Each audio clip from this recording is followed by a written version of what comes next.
maana yake ni watu wanaomilikiwa na Bwana. Kwa hiyo hakuna mtu anayemiliki kitu asichokijua. Kwa hiyo ikiwa hawa watu wanaoitwa kwa jina la Bwana ni watu wanaomilikiwa na Bwana, maana yake ni kuwa Bwana anawatambua nao wamiliki. Sasa haiwezekani kabisa kwa hali ya kawaida, mfano kwa mfugaji, eti mfugaji asijue mfugo wake, mfano asijue ng'ombe wake, alafu ng'ombe adai ya kuwa yeye anamjua mmiliki wake. Haiwezekani. Haleluya. Kwa hiyo ni Bwana anayemiliki ng'ombe ndio anayejua mfugo wake. Ana alama, wakati mwingine huwa ni asiri. Unaweza kukuta ng'ombe ametiwa alama sehemu ya siri sana, ambayo asiye kuwa mmiliki wake asingeweza kuelewa. Pengine ni kwenye kwato mahali fulani, chini ya ukwato mahali fulani ameweka alama mwenye. Kwa hiyo huku nje kote ungeangalia usingeweza kuona alama, lakini yeye anajua ya kwamba kuna alama mahali fulani. Jina la Bwana libarikiwe sana. Ni hawa watu wanaomilikiwa na Bwana, kwamba watu wanaoitwa kwa jina la Bwana ni watu wanaomilikiwa kwanza na Mungu, waliojitenga, yaani wanamilikiwa na Mungu, halafu wao si tu kuishia kumilikiwa na Mungu, halafu wao wamejitenga kwa ajili yake, nao pia wamejitenga kwa ajili ya huyo Mungu. Haleluya, haleluya. Nao pia wamejitenga kwa ajili ya huyo Mungu, kwamba wanamwakilisha yeye duniani. Kujitenga yaani ni kwa kusudi wamwakilishe yeye duniani. Na tunaposema kujitenga, ni hiyo tabia ya utakatifu, asili ya utakatifu, usafi. Maana yake ni watu wasiotiwa unajisi, wasiohesabiwa pamoja na watu wa ulimwengu huu, watu wa tabia za dunia hii, watu ambao wanazungumza maneno ya kidunia. Kwa maana nyingine ni watu waliogeuzwa nia zao ili wasifatishe namna ya ulimwengu huu. Haleluya, haleluya, amen. Sijui tunajifunza. Kwa hiyo kama tunajiita ya kuwa ni Wakristo na sisi kwamba tunaitwa kwa jina la Bwana, kwanza tuelewe ya kuwa sisi kwanza ni watu tunaomilikiwa na Mungu. Hiyo kila mmoja sasa anatakiwa aelewe. Tukishaelewa kila mmoja sasa, je, sisi tumejitenga kwa ajili ya huyo Mungu ili sasa tupate kumwakilisha yeye hapa duniani? Na sasa tunamwakilishaje? Jina la Bwana libarikiwe sana. Haleluya, haleluya. Hii inamaanisha nini?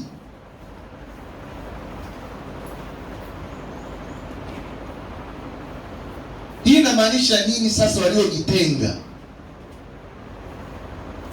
Kwa hiyo ikiwa hatutajitenga na misukumo ya dunia, mifumo na mawazo ya dunia, tumetoka kwenye tamaduni na misingi tofauti za kifamilia. Kila familia ina roho ya kwake.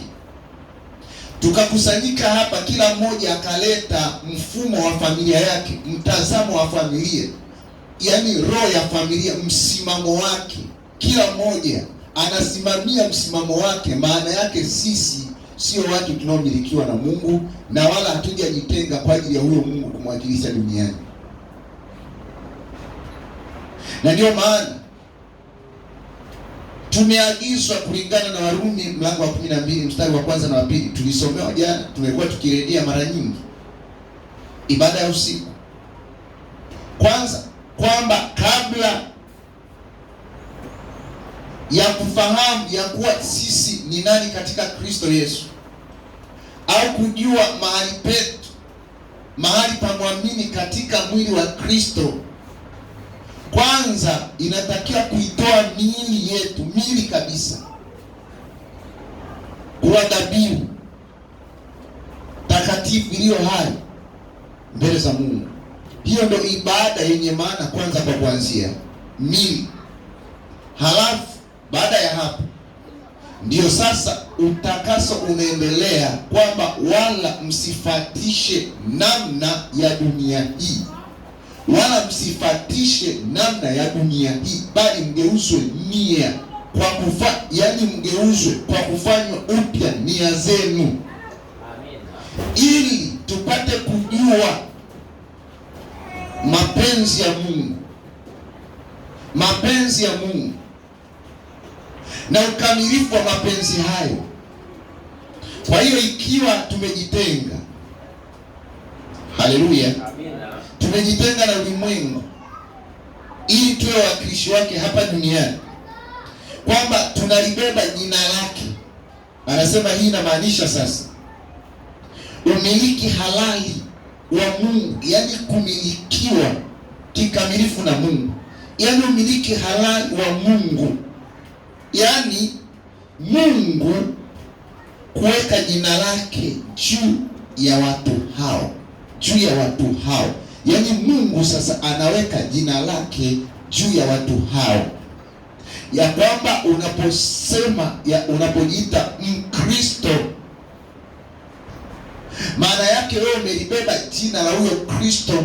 Mkristo, mtu wa Kristo, mali ya Kristo. Unapochukua jina la ukoo wa baba yako, wewe unachukua na sifa za ukoo huo, yaani wa ukoo fulani, lakini watataka tabia za ukoo huo na sifa za ukoo huo. Unapochukua jina la Kristo Yesu, maana yake unachukua sifa na tabia za Mungu. Jina la Bwana libarikiwe sana. Yaani Mungu, tunachukua jina, Mungu anaweka jina lake juu ya watu hao. Sasa jina la Mungu, unaposikia jina la Yesu ni jina lenye mamlaka. Kumbe unaposikia jina la Yesu haimaanishi jina fulani kama jina la kawaida unaloweza kulitamka, ila inawakilisha hiyo mamlaka. Maana usingeweza kuniambia ya kuwa kila anayelitia jina la Bwana anaokolewaje kwa kupitia jina. Kumbe maana yake ni kule kutambua mamlaka ya hilo jina, nguvu ya hilo jina. Kwa hiyo hawa wanaomilikiwa na Mungu, ambao Mungu anaweka jina lake juu yao, sasa kwa maana nyingine anaweka hiyo nguvu na mamlaka ya kwake juu ya hao watu. Amen. Haleluya. Amen.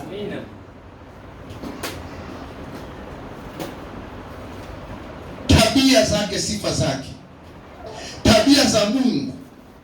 Mwingine atakuwa na uvumilivu, hiyo ni tabia ya Mungu au sifa ya Mungu. Mwingine anakuwa mnyenyekevu, sifa ya Mungu. Kwa hiyo tunapobeba jina la Yesu, tunapolibeba jina la Yesu ni jambo la kujichunguza na kujitathmini. Sio swala la kuja tu kanisani. Tunapokuja kanisani ibadani namna hii, tunakuja kutambulisha tabia zetu mbele ya hiyo tabia. Yoshua, si unaelewa? Moyoni mwangu nimembeba Yesu, moyoni mwangu nimembeba Yesu, nimebeba jina kubwa linalosifiwa na wengi, inanipasa sasa kutenda mema.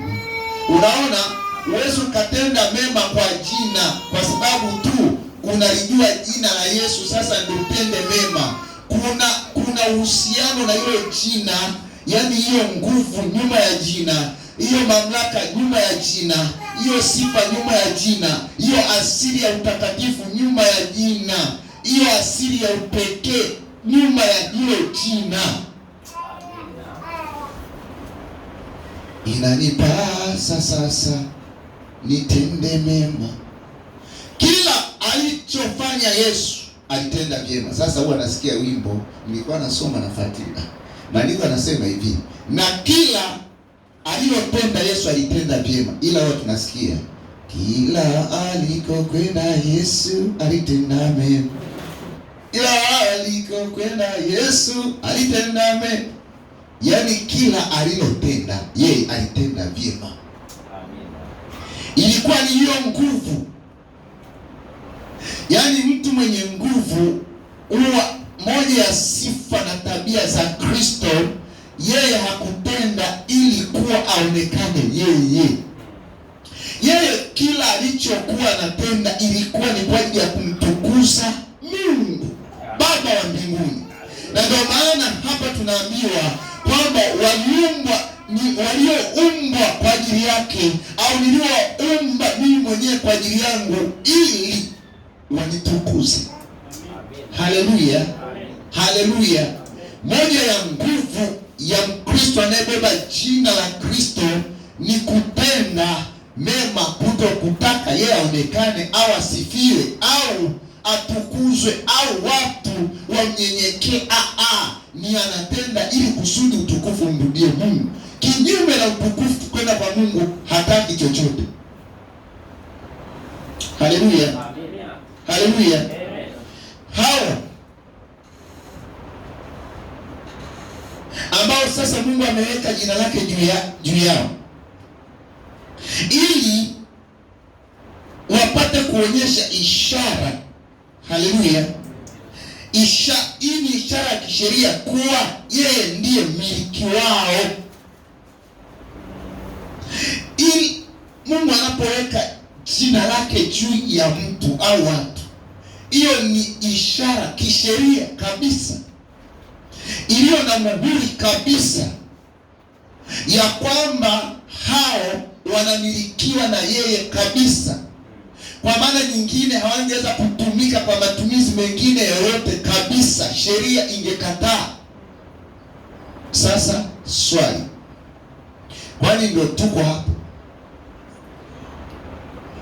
Kwani ndio tuko hapo?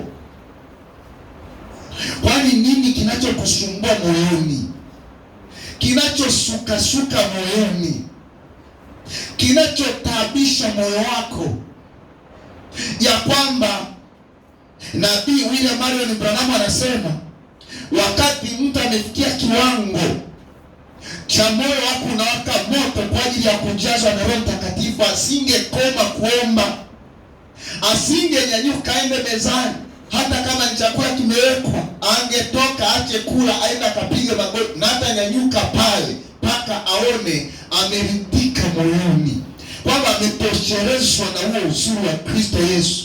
Haleluya. Tuko hivi.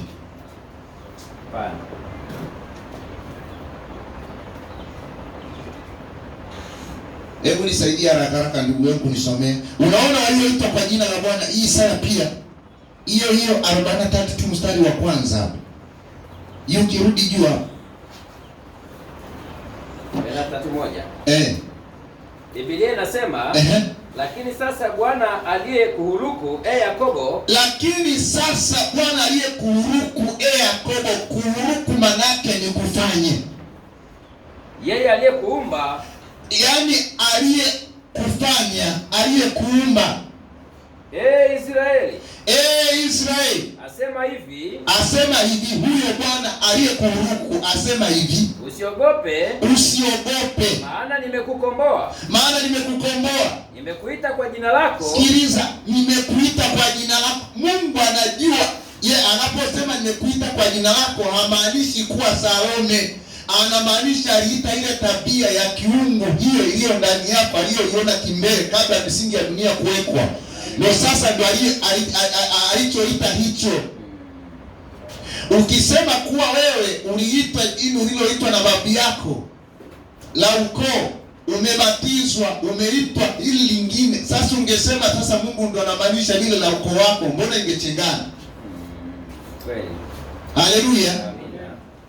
Niliyekuita kwa jina lako, wewe u wangu. Unasikia? Niliyekuita kwa jina lako, wewe u wangu. Sasa anawezaje kukuita kwa jina lako la ukoo ambao unamilikiwa na mizimu na miungu, alafu tena kwa jina hilo uwe wa kwake? Haiwezekani. Amina. Haleluya. Amina. Haiwezekani. Kweli. Na ipatani na kweli ya maandiko. Niliyekuita kwa jina lako, Anasema wewe u wangu, upitapo katika maji mengi nitakuwa pamoja nawe. Hata upitapo kwenye shida na changamoto, Mungu anasema maji hayo yanawakilisha changamoto. Nitakuwa pamoja nawe. Na katika mito haitakugharikisha. Na katika mito hiyo haitakugharikisha. Uendapo katika moto hautateketea. Kwenye majaribu mitihani migumu hautateketea. Wala mwali wa moto hautakuunguza. Wala mwali wa moto hautakuunguza. Maana mimi Bwana Mungu wako. Maana mimi Bwana Mungu wako. Mtakatifu wa Israeli. Mtakatifu wa Israeli. Huo ni utakatifu. Amina. Mwokozi wako. Mwokozi wako. Nimetoa Misri kuwa ukombozi wako. Taifa ambalo lilikuwa la makafiri, lisilomtaka Mungu, lilokuwa linatisha kwa jeshi na nguvu. Sasa Mungu ndo anakamata hilo liwe ukombozi, kwamba ukombozi uanzie Misri. Maana waliitwa, yaani akaifadhaisha Misri, akaishangaza Misri, akaipukutisha Misri, akaikumuta Misri na jeshi lake. Jeshi lote teketezwa kwenye bahari ya Shamu, yaani ili watu wake watoke na Mungu ajipatie jina. Amina. Haleluya. Amen. Nimetoa Kushi na Seba kwa ajili yako. Nimetoa Kushi na Seba kwa ajili yako. Kwa kuwa ulikuwa wa thamani machoni pangu. Kwa kuwa wewe ulikuwa wa thamani machoni pangu. Na mwenye kuheshimiwa. Huyo aliyeitwa kwa jina la Bwana ni wa thamani machoni pa Bwana, na mwenye kuheshimiwa. Nami nimekupenda kwa sababu hiyo. Unasikia? Anasema nami nimekupenda kwa sababu hiyo. Nitatoa watu kwa ajili yako. Yaani anasema niko tayari kutoa watu kwa ajili yako. Na kabila za watu kwa ajili ya maisha yako. Na kabila za watu kwa ajili ya maisha yako. Usiogope. Usiogope. Maana mimi ni pamoja nawe. Usiogope, maana mimi ni pamoja nawe. Nitaleta wazao wako toka mashariki. Nitaleta wazao wako toka mashariki. Nitakukusanya kutoka magharibi. Na kukusanya toka magharibi. Nitaiambia kaskazini toa. Nitaiambia kaskazini toa. Nayo Kushi sizuie. Nayo Kushi sizuie. Waleteni wana wangu kutoka mbali. Yaani kwa nini anasema Kushi sizuie? Kusini maana yake ni sehemu inayowakilisha, haleluya, inayowakilisha matatizo, changamoto, ukame, dhoruba, jangwa, haleluya, ukaufu, haleluya, baridi kali, lakini pia pepo za kutisha jangwani. Kusini ndio inawakilisha hivi. Kwa hiyo maana wakati ameleta hizo baraka na watu wao, lakini pia angekukinga.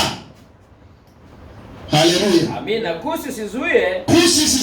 Waleteni wana wangu kutoka mbali. Na binti zangu kutoka miisho ya dunia. Kila mmoja aliyeitwa kwa jina langu. Sasa tunafikia. Sasa mstari wa 7. Kila mmoja, kumbe hao ambao wameeleza toka mstari wa kwanza. Sasa ndio wanaowataka sasa hao ambao walikuwa ni wa thamani, wenye heshima, wa kupendeza na aliyowapenda. Hao sasa ndio wanaosema kwamba walioitwa kwa jina lake. Kwa jina langu niliyemuumba kwa ajili ya utukufu wangu. Kwa ajili ya yaani jamani, kwa ajili ya heshima ya Mungu. Tumeumba kwa ajili ya sifa za Mungu. Amina. Kwa ajili ya kusudi la Mungu. Amina. Kwa ajili ya kazi ya Mungu. Amina. Chochote unachoshika kufanya ni kwa ajili ya Mungu. Haleluya. Dada, kichwa chako unapokiangalia, shingo yako, pua yako, macho yako ni kwa ajili ya Mungu. Iwe ni mguu kidogo unapoangalia ni kwa ajili ya utukufu wa Mungu. Amina. Haleluya. Unapovaa gauni liwe la heshima, sketi ni kwa ajili ya Mungu. Amina. Haleluya. Haleluya. Aha. Naomba uketi ndugu. Ndio maana dada aliimba, nibariki, unilinde, mimi niliye mtoto wako. Unakumbuka Kwa nini anasema mshairi kwa roho kwamba unaponibariki unilinde? Unachunguza vizuri mpendwa, unafuatilia vizuri hata nyimbo. Unaweka kitu na tafakari, nibariki, unilinde, niliye mtoto wa niliyeitwa kwa jina lako, mimi ni mtoto. Unaponibariki, kusi itakuja kuzuia. Kwa hiyo yatainuka majivuno kama Haleluya. Usiponibadilisha nitajivuna. Unilinde mimi. Kwa nini unaomba ulinzi? Mimi ni mtoto wako. Unilinde, nibariki, unilinde, nilie mtoto wako. Unaona hiyo? Haleluya. Yaani anajisikia huyo mtoto wa Mungu alikuwa anajisikia vizuri. Mungu unaponibariki, unilinde. Ulinzi unaambatana na kanuni na taratibu. Ndio maana unasikia pigeni mbio vyema. Kama tutapiga mbio vyema, kwa maana hatujajitenga sawa sawa, itakuwa ni bure. Unasikia watu walioitwa kwa jina la Bwana, kwa jina lake si mali ya ulimwengu huu, si mali ya ulimwengu huu, wala mali ya shetani au tamaa zao wenyewe. Hata kwa tamaa zao wenyewe, kwamba ngoja sasa nijifanyie hiki. Wapendwa, inatakiwa kufikia sehemu tuwe na adabu ya kutosha, kwamba kwa kuwa Mungu umenibariki, sasa unataka nifanyie nini hii baraka? Kwa sababu mimi ni kwa ajili ya utukufu wako, na kama mimi ni kwa ajili ya utukufu wako yeye nibariki, na baraka imetoka kwa, unataka hii baraka ifanye nini kwa ajili ya jina lako? Haleluya. Haleluya. Amen.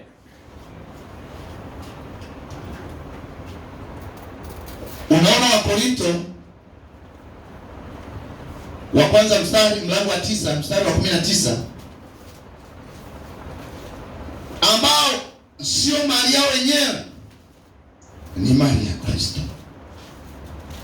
Haleluya wapendwa. Amina. Unaona tumepewa jina, tumebeba jina kubwa. Dinalo sifiwa na wengi. Anasema au hamjui ya kuwa miili yenu ni hekalu la Roho Mtakatifu? Hamjui? Hatujui. Yaani miili yetu tu ni nyumba. Unaposikia hekalu, jengo, boma, nyumba, imi ya Roho Mtakatifu. Anasema ya kuwa miili yenu ni hekalu la Roho Mtakatifu aliye ndani yenu, mliyepewa na Mungu. Yani hatujui, wala ninyi si mali yenu wenyewe. Wala ninyi si mali yenu wenyewe.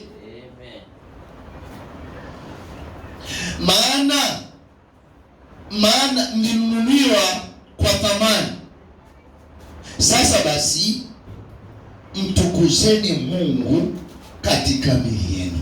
Amina. Haleluya. Amina. Mimi huwa najiuliza wakati mwingine, unajua sasa huu mwili ambao sio wa kwangu, ni hekalu la Roho Mtakatifu, atukuzwe yeye. Sasa haleluya. Amina. Najikuta nimekula chochote ninachotaka bila kuuliza mwenye mwili kwamba leo unataka nini.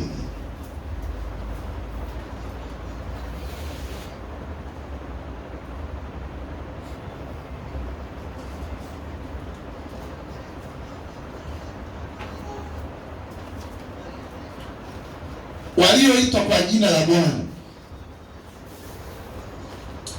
na hakuna namna ya kuitwa ya kuwa tulioitwa kwa jina la Bwana bila kumlingana Bwana. Kumlingana Bwana ni kujisalimisha kabisa kwa Mungu na kumtegemea yeye peke yake, na kusahau historia yote na kumbukumbu za nyuma zilizopita, kukusudia kuishi maisha yaliyogeuzwa. Yabesi akamlingana Mungu wa Israeli, kwamba achilia mbali historia yake. Yeye alikusudia, alipopima maisha akaona yalikuwa ni maisha ya laana, maisha ya kulalamika, maisha ya uchungu, maisha ya manunguniko, maisha ya kulaumu, ya lawama. akaona kuwa hii sio sehemu yangu, hii sio fungu langu, akashuka mbele za Bwana, akaomba akijisalimisha, akiamini ya kuwa ni Mungu pekee anayeweza kumtoa kwenye hiyo laana. Akamlingana Mungu wa Israeli. Kwa maana nyingine, akatoka kwenye hali ya kutegemea akili zake mwenyewe. Amina. Amina. Haleluya. Amen. Yabez akamlingana Mungu wa Israeli. Sisi sio mali yetu wenyewe, ni mali yake Kristo aliyetununua kwa damu ya thamani. Watu hawa, maisha ya watu hawa yanapaswa kuonyesha tabia ya Mungu. Maisha ya watu hawa yanapaswa kuonyesha au kuwakilisha tabia ya Mungu, yaani utukufu wake. Amina. Maisha yao yanapaswa kuwakilisha tabia ya Mungu, yaani utukufu wa Mungu, upendo wa Mungu na uaminifu wa Mungu. Maisha yetu yanapaswa kuwakilisha utukufu wa Mungu, hiyo tabia ya Mungu, yaani utukufu wa Mungu. Pendo, unasinzia kabisa. Mkao huo lazima usinzie. Ukikaa hivyo kanisani, hii kanisani hawakagi hivyo. Kaa vizuri. Unaweza ukasinzia, na ni kosa kubwa sana kulala kanisani. Jina la Bwana libarikiwe sana. Hii sio guest ya kuja kupumzika, kwa sababu unaweza kulipia 5,000 au 2,000 au 10,000. Na kuna mikao ya kukaa kanisani. Kama mbele tu ya mtawala wa ulimwenguni, usingeenda kizembezembe, ukae kizembezembe. Mtawala tu wa ulimwengu, pengine mwenyekiti au mjumbe,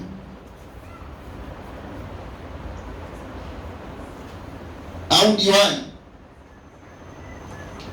Nyumbani mwa Mungu ni mahali pa kukaa macho. Tunaongea habari nyeti za watu walioitwa kwa jina la Bwana. Tunaona sifa hizi zinapungua sana kwetu. Tusingepasa kukaa, yani unakaa, yani unaonekana upo hapa kimwili, lakini haupo hapa kifikra. Hiyo ni ibada ya sanamu. Maanake shetani anakuwa anatembea miongoni mwa watu wakati ibada inaendelea. Haitaki kuwa hivyo. Haleluya. Amen. Haitaki kuwa hivyo. Haitaki kuwa hivyo.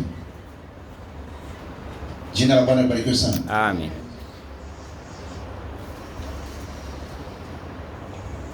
Anasema kila wanachofanya hao watu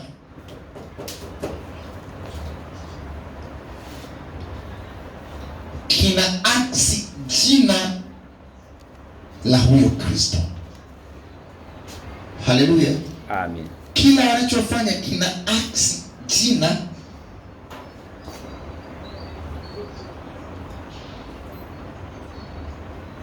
lililowekwa juu yao. Hawa Kristo wa kwanza waliitwa Wakristo kulingana na Matendo ya Mitume mlango wa 11 mstari wa 26 huko Antiokia, kwa sababu walikuwa wanaishi maisha yanayomwakilisha Kristo. Haleluya. Amina. Kwamba walikuwa wameacha ulimwengu na mali ya ulimwengu. Wao ulimwengu na mali ya ulimwengu haikuwa kitu, kwa sababu ilikuwa ni mali isiyokuwa yakini. Ilikuwa ni mali isiyokuwa ya hakika ya kudumu kwao. Walikuwa wameachana na vitu vya kitambo kidogo. Walikuwa wanatafuta vitu vya milele. Watu walioitwa kwa jina la Bwana.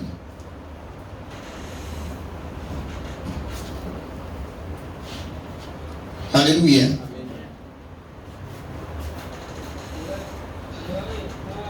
Hawa ni watu waliokuwa wametengwa, yaani walioitwa kwa jina la Bwana ni waliotengwa kwa ajili ya matumizi maalum ya Mungu. Yaani watu walioitwa kwa jina la Bwana wametolewa kwenye mifumo yote ya kilimwengu, wametengwa.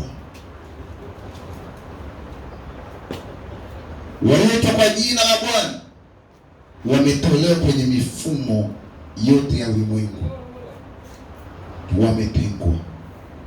Wanapokuwa wanafanya jambo fulani, hawafanyi kwa kujisukumiza, yaani wamegeuzwa, yaani si wao tena wanaofanya, bali iko amani inayosukuma ndani yao, ya kuwa usisahau ujasiri wako ukakosa, usitupe ujasiri wako wa mwanzoni ukakosa thawabu yako. Jina la Bwana libarikiwe sana. Sasa katika Agano Jipya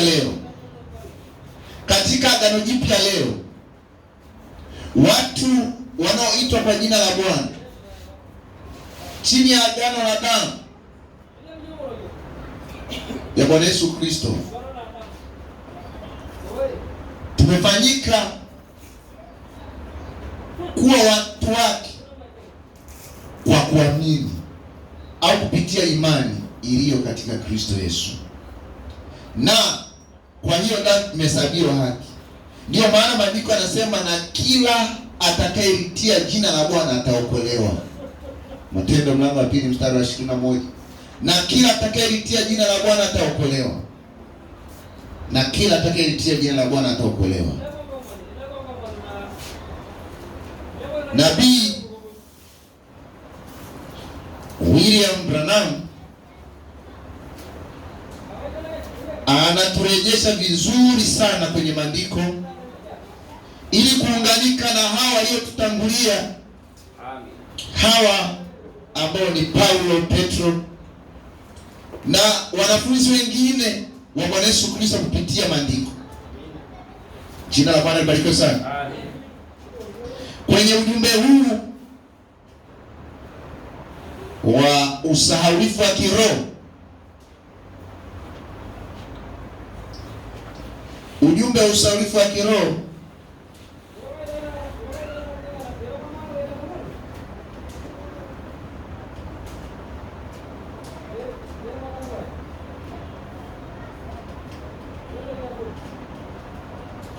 paragrafu ya 50 anasema, vivyo hivyo na watu wa Mungu katika siku hizi za mwisho wamesahau ushuhuda wa kuwa Mkristo una maana gani.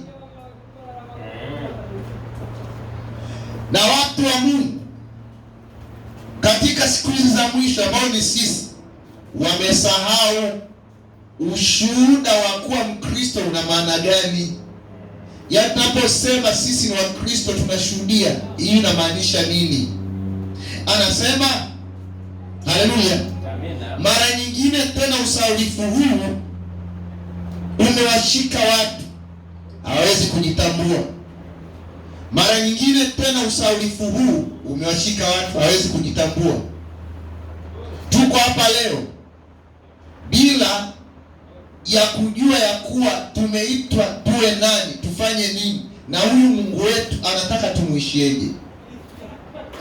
Anasema mtu mmoja ya kuwa wao walisahau hayo yote, walisahau utakatifu wake, walisahau torati yake. Wanawake walikuwa wakiishi kama wanawake wengine.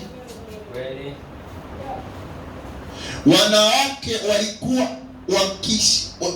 wakiishi kama wanawake wengine. Kama wanawake wengine wana haki, wanawake waaminio wa Kristo kama wanawake wengine.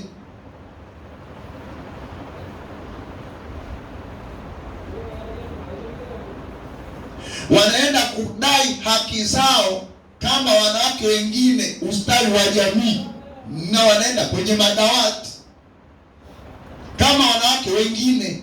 Kristo leo sio mtetezi wao tena, kwa sababu wao hawajatengwa, hawakuwa wametengwa kwa ajili ya kulichukua jina hilo.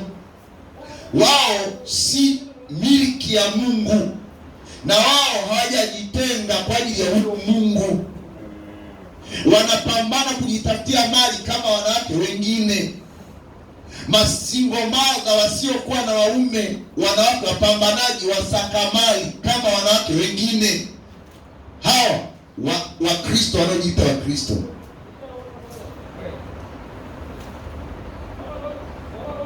jina la Bwana libarikiwe sana. Amina. Wao walisahau haya yote, walisahau utakatifu wake, walisahau torati yake. Wanawake walikuwa wakiishi kama wanawake wengine. Kanisa la Mungu na watu wake daima wamekuwa watu waliotengwa. Kanisa la Mungu na watu wake wanaolichukua jina la huyu Bwana daima, manake yani kipindi cha wakati, yani hii dahari maadamu dahari ipo, haijafika mwisho ulimwengu bado, daima tutapokezana, tutaondoka. Wanaofuata itabidi nao wafuate nyayo za waliotangulia, waliotenganishwa na mifumo ya ulimwengu, taratibu za ulimwengu, mfumo wa ulimwengu. Haleluya! Shughuli za kutafuta mali kwao ni tofauti na ulimwengu. Wao ni wameitwa watoto wamwishie Kristo Yesu, na wanaokuja wangeangalia nyuma kwa wale waliotangulia, wanajifunza nao wanarudi kwenye msingi wa neno. Daima wamekuwa ni watu waliotengwa. Haleluya! Amina. Watu walioitwa watoke wapi? Kwenye taratibu na kanuni na mifumo ya kidunia inayopingana na neno. Haleluya. Daima ni watu walioitwa watu wa kipekee. Haleluya. Taifa takatifu, ukuhani wa kifalme, wakimtolea Mungu dhabihu za kiroho, matunda ya midomo yao. Unaona, hata kunena kwa tofauti, hata uzalishaji wao mali tofauti, tembea yao ni tofauti. Haleluya. Amen. Haleluya. Amen.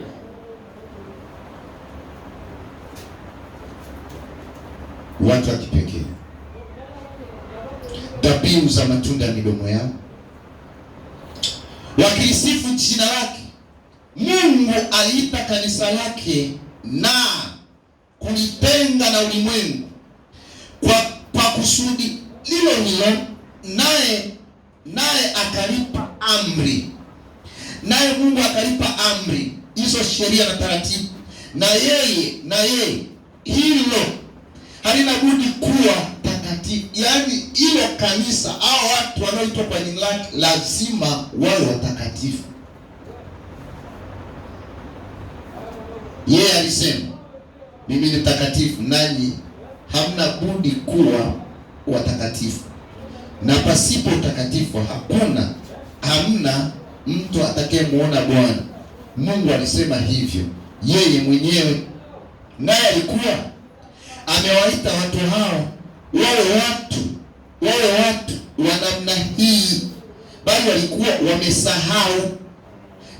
wamesahau hilo. Walikuwa wamesahau amri zake, na walikuwa wamesahau maadili yao. Wanawake huko mitaani, wanawake wa Israeli huko nje, kila mmoja wao akitarajia kupata mimba kwa Roho Mtakatifu apate kumzaa Masihi, halafu kutenda namna hiyo. Tabia zao zilikuwa ni mbaya sana.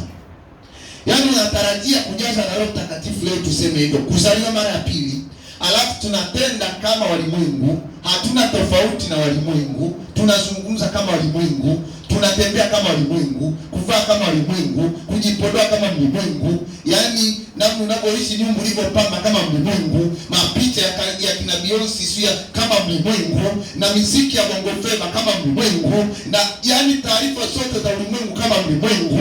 Alafu hata hivi useme unatarajia kuzaliwa mara pili ujazwe na Roho Mtakatifu. Haiwezekani. Roho Mtakatifu unapobatizwa ama unapojazwa na Roho Mtakatifu, maana yake ni kutiwa muhuri. Amina. Yaani unabandikwa muhuri wa kwamba ni mali yangu. Mungu atakuja abandike muhuri wake kwa kitu ambacho kinamilikiwa tena na bwana mwingine. Haiwezekani. Haleluya. Amina. Na ndio sababu mjumbe akasema hii kifungu cha 123 ya kwamba usipojitambulisha na neno utajitambulisha na kitu kingine. Haleluya. Anasema lakini kile kimetukia, hatuwezi tu kujitambulisha tena na neno. Kile kilichotukia hatuwezi tu kujitambulisha na neno. Anasema kwa nini? Hilo alijui kama ni chama ama ni kanisa. Halitaki kuwa chama. Kweli hawataki kuwa chama. Wanasema sisi sio dhehebu. Hawataki kuwa chama. Anasema hawataki kuitwa kanisa. Wala hawataki kuitwa kanisa maana kuitwa kanisa kungelitambulisha na Kristo. Kama lingeitwa kanisa, hilo lingeitambulisha pamoja na Kristo. Anasema hilo linaipa ushaurifu wa kiroho, wala halitaki kuitwa chama. Kwa hiyo si kanisa la Kipentekoste, kanisa la Methodisti, kanisa la Baptisti, ni chama cha Kipentekoste, chama cha Kimethodisti, Methodisti na chama cha Baptisti, maana haliwezi kutambulishwa na neno. Na wakati neno linapodhihirishwa, wangali hawaliamini. Ni ugonjwa ushaurifu wa kiroho. Hawawezi kujitambulisha wenyewe. Hawajui wanakosimama. Hiyo ni kweli. Hawajui wanakosimama. Yaani wewe ukaona leo kanisa wewe ukalitofautisha na CCM, ukalitofautisha na Chadema, ukalitofautisha na TLP, ukalitofautisha na Chauma, ukalitofautisha na STC Wazalendo. Yaani ni mchanganyiko, hao ndio wanachama huku na huku na huku. Sasa haieleweki. Hao ndio wana Simba, hao ndio wana Yanga, hao. Haleluya. Hao ndio wanachangia na majezi ya mpira, lakini kanisa la Mungu halijatengenezwa. Hao alafu kwenye wanashirikisha kuomba, tuombeni. Huku wanajichanganya, Mungu anajibu. Jina la Bwana libarikiwe sana. Amina. Kwa maana anasema hii paragraph ya 106. Anasema hivi kwamba usishikwe na ushaurifu wa kiroho, maana utajitambulisha na kitu kingine. Dumu moja kwa moja na hilo neno. Usishikwe na ushaurifu wa kiroho. Kwa nini? Utajitambulisha na kitu kingine. Ili ujitambulisha na Kristo, dumu tu na hilo neno. Dumu tu na hilo neno. Sisi ni watu tulioitwa kwa jina la Bwana. Tudumu na hilo neno.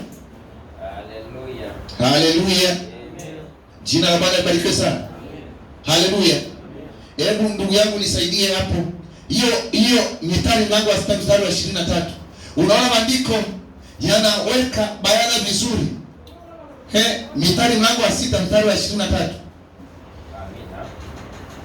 Dada, ungesimama mahali pako ukiwa unaomboleza, unalia, unaugua, vijana nao washike. Haleluya. Washike kumtumikia Bwana. Haleluya. Na kusifu jina lake.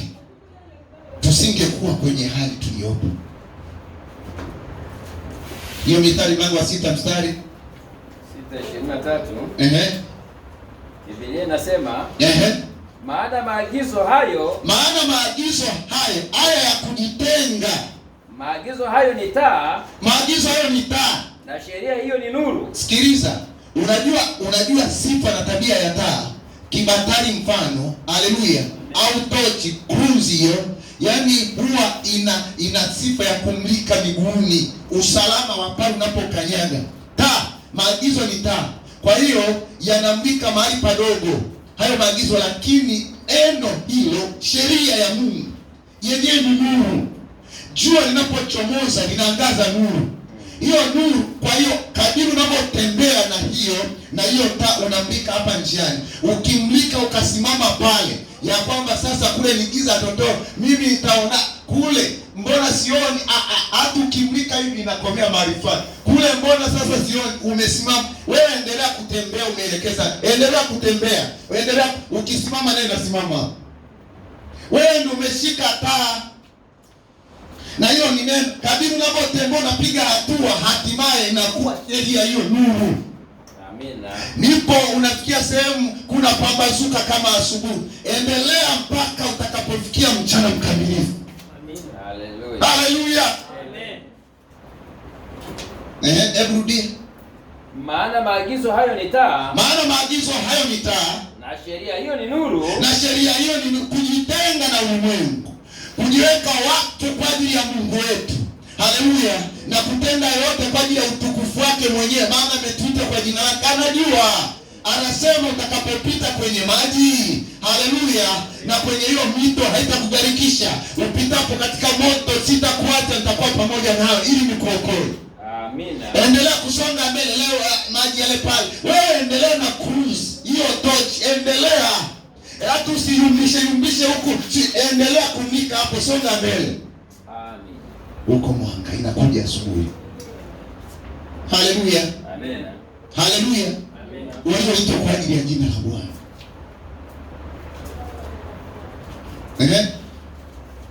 Anasema maana maagizo hayo ni taa. Maana maagizo hayo ni taa. Na sheria hiyo ni nuru. Na sheria hiyo ni nuru. Na maonyo ya kumwadilisha mtu. Na maonyo ya kumwadilisha. Ni njia ya uzima. Na maonyo ya kumwadilisha mtu ni njia ya uzima. Amen. Bwana sehemu yangu. Tusimame. Yangu wewe. Katika safari. Endelea na taa hiyo. Hiyo taa neno. Hayo maagizo ni taa. Haleluya. Endelea kushika taa. Endelea kutembea pamoja na Bwana. Utafikia sehemu ya nuru. Hautahitaji kumlika tena mpaka hiyo nuru itakaposhuka. Itakaposhuka mioyoni mwenu, utukufu wa Bwana utakapokuangaza pamoja nawe. Tunamwacha wapendwa pamoja nawe katika safari yangu, tatembea nawe pamoja. Tuendelee kusonga mbele. Watu waliotoka jina la Bwana, tunahitaji kumwingana Bwana wa majeshi, kusalimisha yote kwa Bwana. Katika safari yangu tatembea nawe. Ndio maana anasema Isaya 43 ya kwamba utapita kwenye maji. Haleluya. Mito. Hiyo mito itakubarikisha. Utapita katika moto. Mahali hapa sisi. Kama hata tuhesimia sisi ni wana wa mfalme, ikiwa tunaita kwa jina la Bwana. Yeye amekushuhudia, amependa kuliweka jina lake juu yetu. Utemasha kasawa nawe.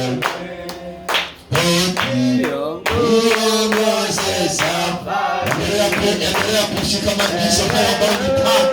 Haleluya. Na kadri unavyotembea ukimfurahia Bwana, hatimaye hiyo sheria inakuwa ni nuru usoni pako. Ndipo sasa utakuwa ni mwenye kujenga misingi ya vizazi vingi. Mwambie sasa kiu yako utakapokuwa wewe ni kama adhuhuri, mchana hautaenda kwa hofu tena.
Haleluya, tutaimba kule. Haleluya, haleluya, Hebu tukapiga magoti. haleluya.